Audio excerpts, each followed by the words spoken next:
The Denver Broncos have their chance to kick open the door of the AFC. Will they take advantage of it? We'll break it down here in today's episode, Locked On Broncos.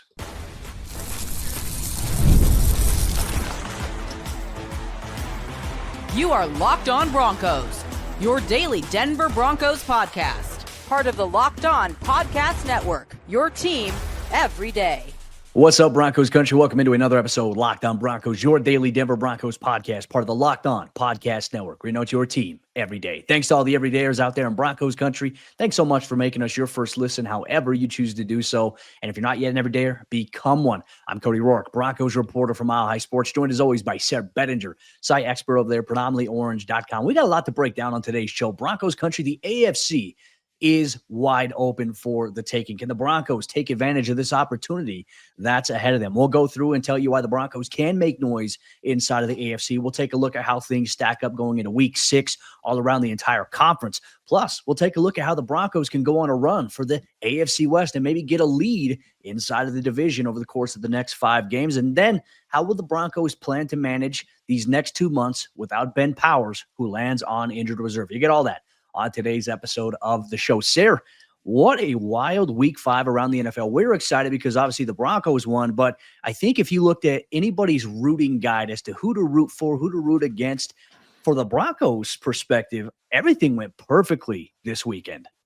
Yeah, it was the holy grail of weekends, right? Because the Broncos won, and not only did they win, but like you get a huge win on the road against the reigning Super Bowl champions, and then everybody else in the AFC West, they lose, right? That's the best thing. The Chargers going down to the Commanders, the Raiders getting blown out by the Colts, the Chiefs blowing it against the Jacksonville Jaguars. Can we say that? I mean, shoot, the Chiefs last year, Cody, I mean, they were one of the best teams in history in one-score games. This year, 0-3 in one-score games. So I think Broncos Country loves to see it. And yes, it's the holy grail of football weekends, absolutely. But sort of an illuminating weekend as far as what you mentioned, like the Broncos really having a shot in the AFC right now, because this was the first time since week 9 of the 2017 season in which all of the Chiefs, the Bills, and the Ravens lost in the same week. And that was back when Josh Allen, Lamar Jackson, they were still in college. Pat Mahomes, he wasn't even the starting quarterback of the Chiefs at that time. So we're talking about something that really hasn't happened in this current era that we're in the NFL.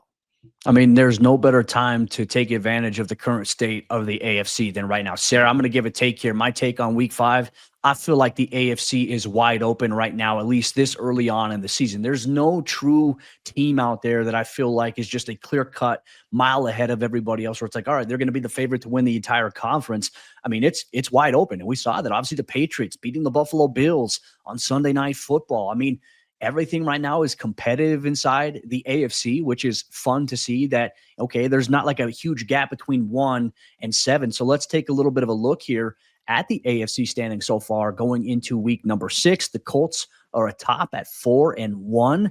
The number 1 seed, if the playoffs were to begin today, they'd be the top seed there, and just makes you go back to look at that Broncos loss in week 2. And you're just like, my goodness, if that leverage call never happened, the Broncos would be in a really, really good spot right now. But we can't cry over spilled milk. The Buffalo Bills, they dropped to 4-1. They were the lone undefeated team in the AFC going into Sunday Night Football, and then that obviously got snapped. The Steelers at 3-1. I'm not necessarily buying into the Steelers right now, Sayre, and we'll obviously share our thoughts on this. The Chargers dropping a game here, 2 straight. Obviously, the Giants, they lost now to the Commanders, so they lost, unfortunately, 2 games. The downside is that they're just non-conference games. So, it doesn't impact their conference standing so far. So that kind of stinks when you look at it by default. The Jaguars 4-1 right behind the Chargers at that 5th spot. The Broncos at that 6th spot if the playoffs were to begin today at 3-2. And then the Patriots at 3-2 with the Chiefs on the outside looking in. This is a wild turn of events. Sayre, do you feel like in the beginning of the season, if we said week 1, hey, this is going to be what the AFC landscape looks like 6 weeks into the season, would you buy it or would you sell? I'd be selling this big time, Cody, because we're talking about not the Tennessee Titans, but we're talking about the Titans of the AFC being kind of down bad right now in many ways. I mean, I know that Buffalo, obviously they're still up, but they just lost to the team that's supposed to be kind of the up and coming team in that division. And Drake May kind of made his arrival game on Sunday Night Football. So the Bills are now going to be looking over their shoulder. The Baltimore Ravens, I mean, at 1-4, that was that to me, I would have said before the season, I would have bet money if I was a betting man that the Baltimore Ravens wouldn't lose more than 2 or 3 games all year. And here we are in early October and they've already lost 4. That's crazy. And then, yeah, Kansas City, you kind of just figure they're inevitable, right? And at this point, they've been anything but inevitable. They don't seem to have their sort of killer instinct or that mentality at the end of games where it's like, man, Pat Mahomes is going to come through here. And obviously, the teams are not afraid of these guys anymore. That's the thing that, to me, Cody, when you talk about statements in the AFC, I feel like it's no longer Big Brother's division or Big Brother's conference. Excuse me. I think it's little brother grew 6 inches over the summer. We're talking about the Colts, the Jaguars, the Broncos, all these other teams are getting back into the mix because the talent has been there for these teams. They've been kind of sneaking around. The Jaguars almost went to Kansas City a couple years ago and got a playoff win. Now these teams are kind of creeping back up. Little brother might be, I don't know, a little stronger than Big Brother at this point. Well, I think it's an interesting development, and I agree with you. I think the primary thing is that teams are looking at Kansas City. I think there's respect, but there's no fear anymore with them, right? And I think so much of that, they lost their powers. It's almost like that Super Bowl loss to the Eagles really kind of drained them of their power. Now they're losing close games. Like how the tables have turned, Sarah. And you know what? I'm here for it because Kansas City, the run that they've had, I think everyone has to have respect for. The run that they have had has been dominant, not only in the AFC, but in the AFC West. It's about time that people say, okay, no longer, like we can't tolerate this anymore. We're not going to take it. And I'm glad to see that you have all these other teams punching and throwing jabs here. This is going to be a fun season. And look, I think to your point on the Baltimore Ravens, man, I'm with you. They are the biggest disappointment right now. Lamar Jackson has been great, obviously, when he's been in, but now he's injured. They are dealing with injuries left and right. But, man, even before the injuries, that Ravens defense has been absolutely terrible. They are giving up big plays, and they gave some momentum to a pretty lifeless Houston Texans team this past weekend as well. So very, very interesting to see how this is going to play out over the course of the next 6 weeks. I think this is going to be a crucial 6-week stretch around the entire NFL. But not only that, I think the AFC in general and the Broncos right now, they have a great opportunity to kick in the door and say, hey, we're here. We're going to put our feet up on your table and we're going to eat all your food. We're not going anywhere. The Broncos have a chance to make a statement. And when we talk about that, not only in the AFC, Sarah, but the AFC West is where the Broncos over the course of the next 5 weeks, if they can play the brand of football that we've seen them play in the last 2 weeks, they have a chance to really get a lead inside the AFC West. We'll take a look at the Broncos' next 5 games and stack it up against the rest of the AFC West here on today's episode, Locked On Broncos. This episode of Locked On Broncos is brought to you by Prize Picks. Every day, we make decisions, but on Prize Picks, being right can actually get you paid. Don't miss the excitement of this football season with Prize Picks, where it's good to be right. Playing Prize Picks is such a fun, simple way to add even more excitement to football, like we need, right? You just pick more or less on player projections like Josh Allen's passing yards or Saquon Barkley rushing for a touchdown, when they're not playing the Broncos and you're in the game. And I love how quick Prize Picks is. You can make your lineup in under a minute. And my favorite part about it is you can just add the stacks, right? So if you want to ride a player, you can select their pass yards, rushing yards, and their touchdowns all in one lineup. So download the Prize Picks app today and use code LOCKEDONNFL to get $50 in lineups after you play your first $5 lineup. That's code LOCKEDONNFL for $50 in lineups after your first $5 lineup. Prize Picks, it's good to be right.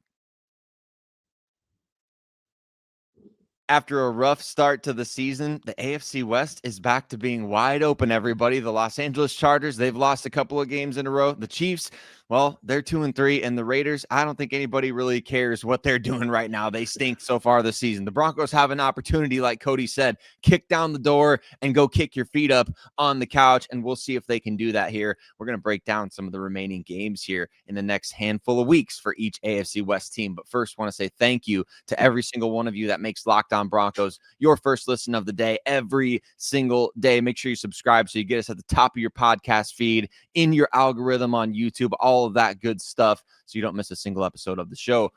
Cody, the AFC West is within reach after week 5. I mean, 2 weeks ago, it was really interesting because the Broncos had just lost to the Chargers, right? And that was the Chargers' third straight win of the season, third straight win against an AFC West team.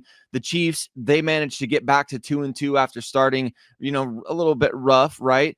This is crazy how quickly things can shift in the NFL in just a 2-week span. Yeah, and look, I think everybody was a little worried after the Chiefs had dominated the Baltimore Ravens, but I think now we can look back at it with context and say, you know what? That Chiefs defense, I mean, obviously flustered, Lamar Jackson and Derrick Henry. That was the goal, but the Ravens defense couldn't stop anybody. It couldn't stop a nosebleed. So how much do we look at that and say, okay, the Chiefs are back? I mean, watching Monday Night Football, I wasn't convinced. I think Jacksonville's a promising young team. I'm sitting there looking at Kansas City. I'm like, all right, Kansas City, they're throwing some jabs and whatnot, but they couldn't find a way to close it out. It goes back to what we talked about nobody being scared of Kansas City anymore, which is nice. You don't want that to come back to bite you, though, here. But I think right now, inside this division, the Chargers right now, they're atop of the division at 3-2. They have the tiebreaker in that head-to-head matchup over the Broncos. Plus, you mentioned a 3-0 divisional record. Denver is second in the division right now. The Chiefs are underneath them, which would have been crazy to think like the Chiefs are going to be third in the AFC West right now at this juncture. And then there's the Raiders at the very bottom there, just up and down, Geno Smith, whatever. We'll dive into all that here. But the Broncos right now, Sayre, have a really good opportunity. If they can take the momentum from this win against the Philadelphia Eagles, I talked about it in yesterday's bonus show that confidence is born from demonstrated ability. The Broncos demonstrated the ability to beat the good teams, but now can you become a good team by taking care of business once again against a team that you should? And that is the winless New York Jets here this week. So let's take a look here at the Broncos' next 5 games. Obviously, this weekend, you have the winless New York Jets. This could be a little bit of a trap game here for Denver. Hopefully, they can avoid that. You come back home next week and you take on the New York Giants, and they're going to be a little bit rested because they're playing on Thursday Night Football here this week against the Eagles. So we'll see how that matchup goes there. Then you have the Cowboys, who can put up points as we have seen so far throughout the early part of the season. Then you have the Houston Texans on the road, and then a Thursday Night Football matchup against the Raiders. Denver has a good chance here, Sayre, if they can win. Let's say they win these next 5 games. I mean, all of a sudden, you're sitting at a very, very impressive record here at 8-2. I mean, that right there would be huge. Sayre, when was the last time the Broncos have ever been in this position? And of course, we don't like looking too far ahead, but I'm saying if Denver can do the things that Sean Payton wants them to do, that if you can win the games you're supposed to and compete and play that standard baseline of football that we know that this team can, the next 5 games for the Broncos, they should be favored on almost every single one of them. They should. I mean, absolutely. Especially after last year where they weren't really favored in any games, hardly, right? I mean, the perception of this team has changed. And I think that win against the Eagles, the perception within the organization changes a little bit because now you've gotten past that mental hurdle that we can't beat the best teams in the league. It's like the message that Sean Payton sent to the team after the win. Who do you fear now? Who out there in the league do you actually fear at this point? I mean, I think it's safe to say the Broncos, they went into hostile environments last year and they played with no fear against Kansas City. They almost won that game. But then when you lose that game in that way, then you play against Baltimore, you get blown out. You go into Buffalo, everybody expects you to get blown out. You get blown out. So now that switch has been flipped and you can be this team that becomes, okay, a force in the AFC and in the AFC West. And this is your opportunity to seize some control. Last year, we saw the Broncos kind of playing a little bit of catch up even for a wild card spot late in the season, right? That was due to the fact that you started slow. You maybe lost a couple of games that you shouldn't have lost, just like the start of this year. So now you're making up ground. Now you're not just saying, hey, we have a great opportunity to take control. You also have to think about it in terms of we have to make up the loss against the Colts. We have to make up the loss against the Chargers because those were 2 games that we had in the bag. We had fourth quarter leads.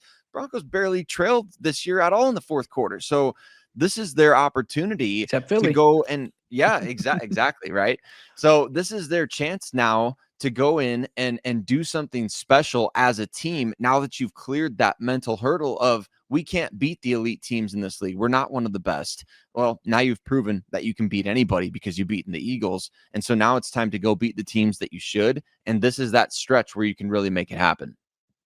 Yeah, and it's all culminating to, like, not to look too far ahead, but eventually this is going to lead to that matchup against Kansas City before the Broncos initially go on their bye week. Kansas City will be coming off of theirs, but we'll dive into that here in a little bit. But let's take a look here at the Chargers' next 5 games, some of the storylines that are they're dealing with right now. I mean, Omarion Hampton just lands on IR. They already lost Najee Harris for the year.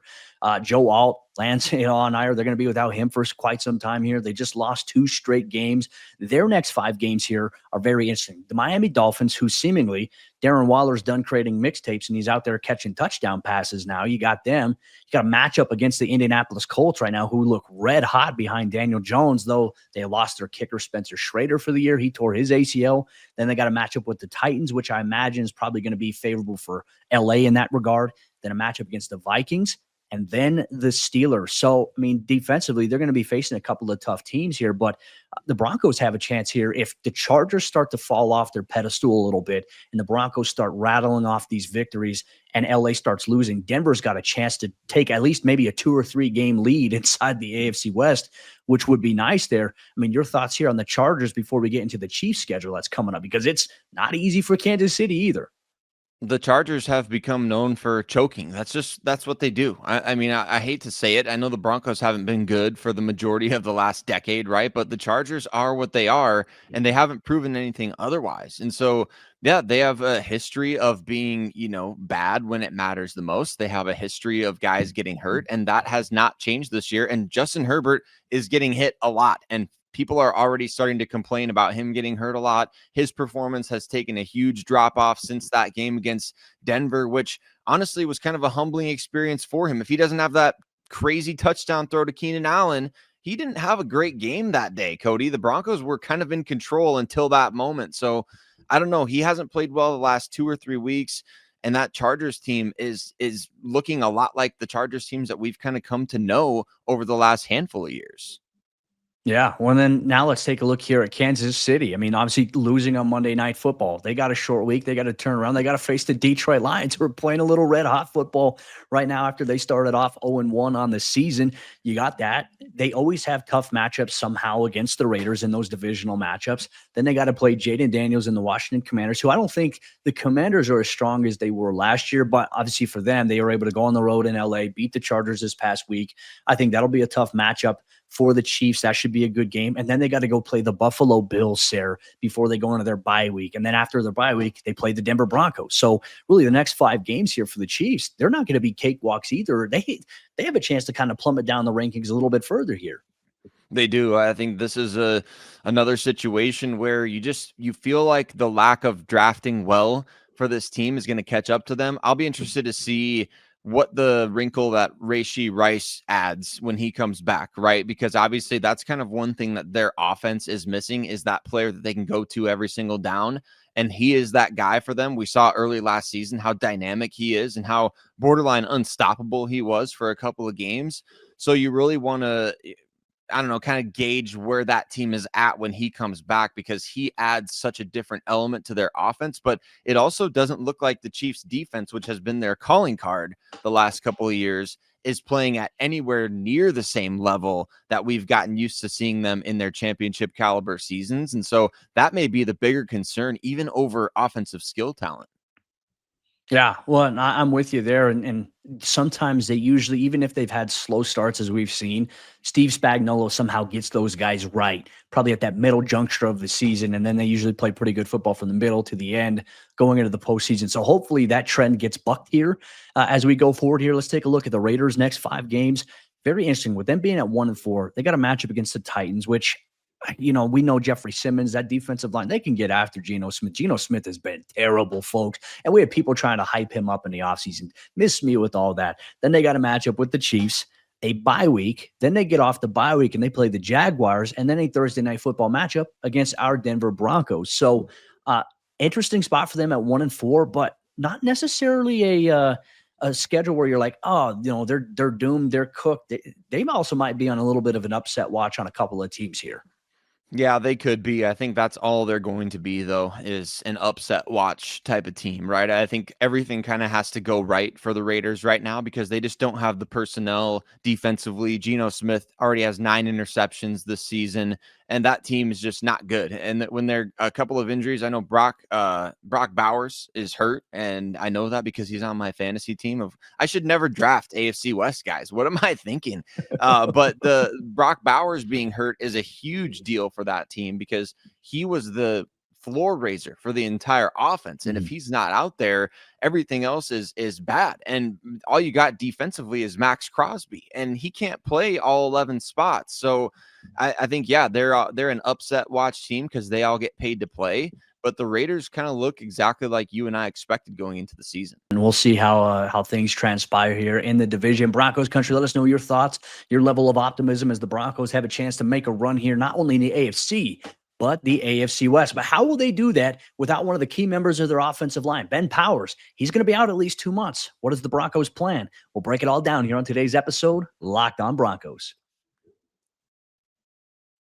Today's episode of Locked On Broncos is brought to you by Mazda. Mazda crafts cars for those who do more than simply move. Mazda delivers confidence with every ride, with more IIHS Top Safety Pick Plus awards than anyone else. And from footwork to breathwork, athletes, they sweat all the details. And Mazda, they bring the same intention to how they craft every single model. You can make everyday drives feel like anything but, from smooth handling to intuitive controls. And with all-wheel drive standard in every crossover SUV, you can drive with confidence through almost any season. Just like Broncos players, we sweat every detail because when you make every move count, impossible becomes irrelevant. Mazda, move and be moved. How will the Denver Broncos manage the next 2 months without one of their best interior offensive linemen? That's a challenge that Sean Payton and his coaching staff are going to have to figure out here. Once again, Broncos country, thank you so much for tuning in, making us your first listen, however you choose to do so. If you're a brand new viewer or listener of the show, do us a favor, hit that subscribe to that follow button so you never miss out on what's going on with your favorite team every single day, all year long. Sayre, we obviously knew coming out of the Broncos win against the Eagles that Ben Powers did not make the trip over to London as he was going to undergo testing. Testing came back and he suffered, I think, a tear in his biceps and he underwent surgery. So now he's going to be on IR. He's out for at least 2 months with an anticipated return for the month of December. And this is tough right now, Sayre, just because, I think Powers was a guy who struggled a lot in the preseason. I feel like he's gotten better, significantly better from the time the preseason ended. He's been one of the better parts of the offensive line so far through 5 weeks here for Denver. Now you remove him out of the equation after the Broncos offense and the run game just started to get going, and Powers was a big reason behind that. J.K. Dobbins' touchdown run, he was following Powers right behind him on a pull play. So now you remove a guy out of that lineup, and now someone else has to step in. What's your level of concern here after the Broncos have just started to get rhythm with now Powers being removed from the equation?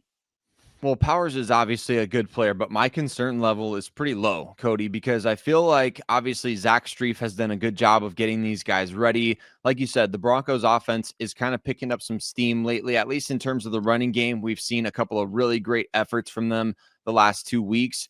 And I think what Powers brought to the table more so than anything else is that veteran experience. And there's obviously going to be situations like we saw against Philadelphia where teams are running the stunts and all those sorts of things to try to confuse your interior offensive lineman, to try to mess with whatever communication errors you might have. But this is why you re-sign a guy like Matt Peart. This is why you invest in players like Alex Palczewski and you draft interior linemen with versatility. This is maybe where the Broncos will miss Nick Gargiulo the most, Cody, honestly, because obviously he was playing really well in the preseason, but when he went down, I think then we saw quite a bit more reps for Peart there at the left guard spot. Now it's a matter of figuring out, okay, what's our best 5 without Ben Powers? Is it Palczewski, who's been the, eligible offensive lineman out there when the Broncos go jumbo, or is it Peart at left guard and you keep Palczewski in that role? Because we know Peart played that eligible offensive lineman last season. He can do those things. So that's where I think right now we saw Palczewski play well when he was asked to last year. We saw Peart play well when he was asked to last year. Those two guys have played good football for this team. So I feel good about them being able to step in, even with it being kind of a first-time situation at left guard. Yeah, and I'm curious what the lineup is going to be this week here for Denver there, just because I don't think we're going to find out throughout the week in practice. Now, obviously, there's a big time difference between us in the US and where the Broncos are at overseas, so some of the updates we might get might come late in the evening overall. But I would say the one thing that I'm looking at here is this is why I think the Broncos invested in having good depth on the offensive line. I think there are plenty of guys. You mentioned Parrott, you mentioned Paucheski, but the Broncos have kind of leaned into guys playing on specific sides. Whereas I think Sean Payton has said that Palco is more of a right side guy, which, as we've seen him play that eligible tackle, they primarily line him up on the right side. I don't think I've seen him line up as the eligible guy to the left. Matt Parrott, as you mentioned, played a lot in the preseason on that left side here. I think it'll be Parrott, but also I understand, like, you lose one offensive lineman. Maybe you don't want to mess with the whole entire system, but I also think, too, he's got experience, and this depends on the conversation that you and I have had about his up and downs. I actually thought he played pretty well against the Philadelphia Eagles.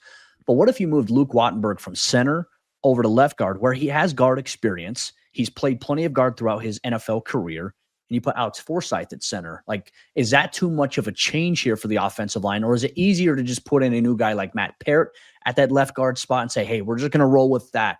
I'm curious for your thoughts on that. I think it's a good idea. I don't think it's too much change because, like you said, those guys have both played those spots before. And so it kind of just be, hey, brush up on playing guard, Wattenberg, and Forsythe, that's what he plays, is center. So that's where you come back to that point of what is our best five right now, because the Broncos do have depth. They do have options. They do have the ability. That I can't wait to find out, Cody, because we don't necessarily know what this team's plan was outside of Gargiulo in terms of that developmental spot at the guard position specifically, because I think Gargiulo was meant to be the top guard that this team had behind Powers and Quinn Miners. I feel like that was the plan, and that was plan A, and everything else is kind of just like, hey, we're going to fit together this puzzle however we need to make it work, as opposed to, and like we definitely like Parrott at guard, or we definitely like Palcheski or Wattenberg there if we need to. I think it's going to be fascinating to see from the pro scouting department side of things. Even Calvin Throckmorton, let's throw his name out there too, because he's on the practice squad. He's started games in the NFL before, so he's got to be considered an option as well here. This is why you invest in these guys. This is why you invest in their development. It's going to be fascinating to see, Cody. I can't wait to find out, because this is going to really ultimately depend on whether or not this team can continue to make this push that we're talking about. If there's constant pressure up the middle, if there's constant penalties from whoever replaces Powers, that's the one thing that I am concerned about is, are we going to be having penalties? Are we going to be having miscommunication? Is Bowles going to be having to do too much to help the guy that's standing next to him when he's playing well at left tackle? Those would be my primary concerns. But I think in terms of ability, I would say Parrott is the guy that I would, slot in there right away and see how he does. Well, I think you get the flexibility with Throckmorton because you could keep him on the practice squad. You get 3 standard elevations to the game day roster. I imagine we're probably, even if he's not, let's say the Broncos still have yet, as the time we're sitting down talking about this, they haven't made a corresponding move. Like, obviously they land Ben Powers on IR, which means that they have a spot open on the 53. Do they wait for a potential return of Malcolm Roach and activate his 21-day window, or maybe bring him back if he's ready to go? That's going to be a big key to follow this week. I don't even know if Malcolm made the trip over to London. I imagine he probably did, just because he's a veteran player. The Broncos love him. I mean, Drake Greenlaw's traveling with the team, so I imagine that Malcolm Roach will. So we'll monitor that. Also, I think it's a great example as to why, like, when you run into situations like this, you're not desperate. Like, you're not in a position. That's why you just focus on bringing in guys and keeping them on your roster all summer long, and maybe even carry over from last season, because some teams, when they get injured on the offensive line, we see them make a rush at, like, okay, we got to bring this guy in off the street. Like, look at the Bengals. We got to bring in this street free agent like Dalton Reisner, and it's not helped. Like, those guys are free agents for a reason.